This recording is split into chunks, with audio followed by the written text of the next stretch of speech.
How's training camp going for you? Have you done anything different in this training camp that you haven't in any other? You know, training camp's going very, very good. You know, I'm very happy where we're at right now. As far as different things we have, you know, we've been working a lot of medicine ball, a little bit of weights, a little strength training. I've been working a lot on my legs, my arms, getting me a little bit stronger. And I definitely feel, you know, a little stronger, and it's been more intense. So I think other than that, everything's been the same, but just adding a little bit of more, you know, a little bit of weights and a little bit of strength training. So basically more strength and conditioning? Strength and conditioning a little bit after the workout, and also we've been going nothing but 4-minute rounds, 30 seconds every workout. I mean, during, whether it's hitting the bag, whether it's shadow box, whether it's sparring, I've been doing nothing but 4 minutes, 30 seconds. So when I get in the fight, those 3 minutes are gonna feel really fast. You feel real good right now? I feel really good, strong, and I'm ready for this fight. How do you like training here at the Indio Boys and Girls Club? You know, I love it. You know, it's you know, not far away from home, LA. You know, about 2 hours. So, you know, it's not. I still feel a little, you know, close to home, and I feel good. You know, like Joel always told me, you know, a happy fighter always performs at his best, and I feel like I do. You know, and plus people here, the whole environment. You know, the kids. You know, you feel like you're a big motivation to these kids. You know, whether they're coming from the streets or they want to learn to box. You know, they sit there and watch you, and they learn off you. You know, as I did as a little kid. You know, watching other people and their footwork, and you know, I really love being part of this program. Wouldn't you say it takes a lot of dedication to travel 2 hours to train? You know, with the kids looking up to you, does that give you like a boost too, more? Definitely, you know, you gotta do whatever it takes. To me, you know, whether it's, you know, I've been doing this since I was a kid, 30 years old, and I used to travel 2 hours, an hour just to spar. You know, wherever the sparring was, we would travel, it wouldn't matter. So, you know, 2 hours here, away from home, you know, it's nothing to me. It's still home. You know, I consider this, you know, Palm Springs like my second home, you know. What do you like about training with Joel Diaz? The thing I like about Joel Diaz is he's just there. He's always there with me, you know. He's one-on-one training, you know, correcting my mistakes, stopping me, you know, and he pushed me, man. That's what I need, you know. A good friend of mine watched me work out one time when we were in LA, and it's when we were there for Abner's fight against Johnny Perez. And we had a little workout here in Pasadena, and my friends all see that's the kind of training you need, someone to push it there. We're working the mids, pushing me. I mean, 4 or 5 rounds. He's, come on, Vicente. I need someone like that to fire me up, to push me that extra round so I can dig deep and go that extra round. And that's what I like about Joel. He's there and he's pushing me, and that's the kind of motivation I need in the ring. You gotta go out there and just want it. Sometimes do you feel he pushes too much? No, you know, I'm a guy that, you know, loves to work hard, you know, and like he always tells me, the hard work is here, and I believe that. The hard work is the training in the gym, you know. When the fight comes, you're ready, the hard work is done, now you gotta go out there and execute the fight, the game plan, and that's my philosophy, and I think that's Joel's philosophy, is you work hard here in the gym, and it's gonna pay off when you fight. A lot of people say, train hard, the fight comes easy. Yeah, it does, but you know, not every fight's easy, you know. Yeah. But yeah, you know, that's the kind of, you know, the kind of way you want to look at it. You know, the hard work is done now. Now you just gotta execute the plan. And you just mentally focus it, and just spiritually, you know, you get there. How's the sparring going right now? You getting good sparring? Definitely, yeah. We're starting helping me, Steven. What's his last name? Quinones. Yeah, Quinones is helping me. Also, Julio Diaz has been helping me too. He's been pushing me a lot, you know. He's a 140-pounder out there, strong, pushing me, putting the pressure, you know. So he's been coming in the later rounds when I'm tired and just really pushing me to my limits. Have you learned anything sparring with, like, say, veterans of the sport? Yeah, you know, definitely with Julio and other people that we sparred here, you know, especially with Joel's experience, you know. He has Joel with a lot of experience, and you know, definitely working different angles, you know, body work. I feel myself just a completely different fighter now, you know, and I have to change a little bit, you know, because I'm facing a southpaw, so things are a little bit different, and I really adapt to it. I think things are coming along really good. What do you think of Robert Guerrero's last performance against Casamayor? A lot of people, everybody was talking about how Casamayor looked done and Robert couldn't put him away. I mean, you know, Casamayor looked, I mean, he was like, people thought he was done, you know.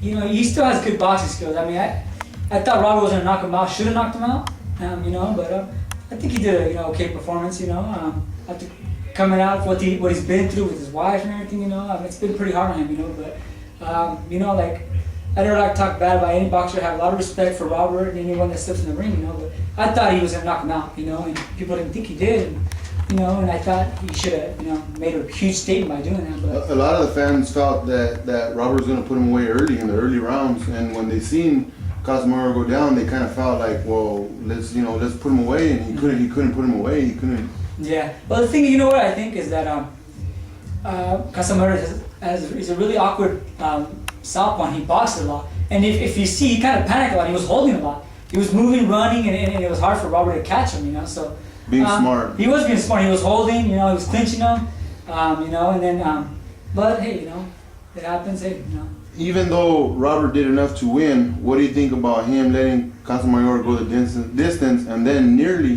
getting knocked out himself in the final round? Yeah, you know, I just think, I was surprised that Casemiro he went down. That he went down, you know. But Casemiro does, you know, have some power. I mean, you know, he's had some power. He showed it in his early career. Now that he's 39, did I think he would have knocked Robert down? No, I didn't think that, but he did. And hey, it happens. He got back up. It was more like a flush down knockdown. He got back up. You know, it happens. But hey, you know, he won the fight, and what can I say? You know, the best to him. Being that you're a Golden Boy fighter, Robert's a Golden Boy fighter, do you feel as if this might be a crossroad in your career, and whoever wins, their career would move forward, whoever loses might get left behind? You know, it's just business, man. You know, I know Robert from the amateurs way back, you know, and you know, and there's nothing personal. We're just, you know, it's just business. It's business, and whoever wins, yeah, you know, this can put him to the next level.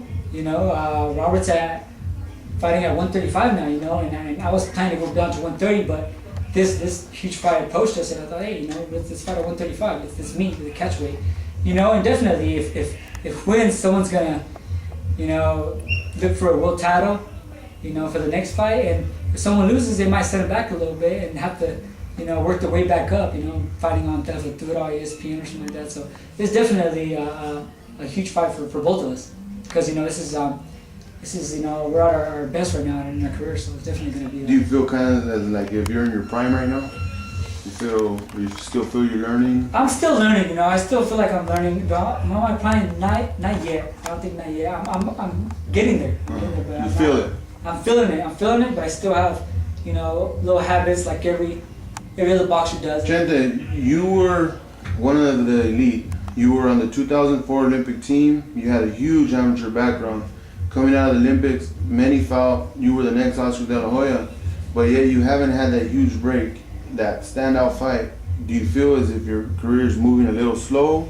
You know, I felt like, you know, I've been compared to Oscar a lot, you know. People say I look like I'm a marathon, you know? Yeah. And it's because throughout my whole amateur career, that's who I watched on TV is, you know, is Oscar, my idol, you know. And as far as my career, you know, people had high expectations for me. I mean, I did. You know, coming out of the Olympics. I mean, my goal was to win a gold medal. It didn't happen. And now, well, I was introduced to the professional, and I wanted to, you know, make it big, go to win a world title, become one of the top elite fighters. And, you know, I didn't get there as I thought of it. You know, it happens, you know. And I felt like, my career has been, you know, kind of moving slow. You know, after the fight against Casillas, I lost. But, you know, I'm actually kind of, it's hard to say this, but I mean, it's a good thing I lost, because I learned a lot from that. Yeah. You know, if I would have won, like, oh, you're a world champion, I don't think I would have learned as much as I do now. Right. You know, but now I feel like I have the experience after going with winning against Carlos Hernandez, you know, fighting Casillas. You know, now I feel like, you know, I belong with the top. I belong with the top guys up there. I mean, going the distance with Casillas, he's a tough fighter, man, really tough, and I learned a lot. But you know, I feel like, my career has been moving a little slow, but this fight means a lot. So a win over Robert would definitely put me on top. So like, say making it past Robert, would you like the winner of possibly Casillas Marquez, or just possibly just a rematch with Casillas? That's another huge opportunity too, and we'll have to see on that, you know, because my plans is maybe moving down to 130, you know. Right. So this is definitely a huge fight, because if I beat Robert, you know, I can have a decision if I'm gonna go back to 130 or stay at 135. So I kind of have like, A lot of doors are going to Yeah, open. I have two options, Yeah. you know, and a lot of doors are going to open. So Marquez is going to move to 140, and there can be a rematch against me because if I stay at 134, or if I go down to 130, some other opportunities for another world title. So it's something that I got to think about it. But, you know, first, the only thing I'm thinking about right now is Robert, you know, and we got to get past him first, and then I let my manager, Rolando Ariana, take care of that. Right. My promoter, Golden Boy, take care of that. They just tell me where to fight, I just show up. Yeah. How do you feel fighting at 135 as compared to 130? What do you prefer more? What do you feel more comfortable at? I know it doesn't matter, you know. To me, I feel good. I mean, at 134, I feel strong, good, you know. I think those 5 pounds do make a difference, you know. But I feel confident, I feel strong and good, and I feel like I fight at both ways, you know. But I think at 130, if I go down, I'd definitely be much more stronger, bigger, taller, and more dominant. What do you think about the Marquez Cat City fight? You sparred Marquez numerous times. You fought Cat Cities. How do you see the fight playing out? You know, I think the way Cat Cities fight, really tough fighter, right? I mean, he's a warrior. He'll go in there and he'll fight you, man. He'll fight you. You know, I think his defense got a little bit better, and I think being in with both guys, and I sparred with Marquez. I mean, I fought against Cassini, obviously, and you know, Marquez has a punch, man. I mean, he's dazed me a couple times, and we're sparring with 16-ounce gloves, a headgear, and the guy can hit. So I think that he won't. I don't know if he'll knock out Cassinis, because I think Cassinis will just tough it out. But I think he's gonna end up. Do you predict the win over him? I think Marquez?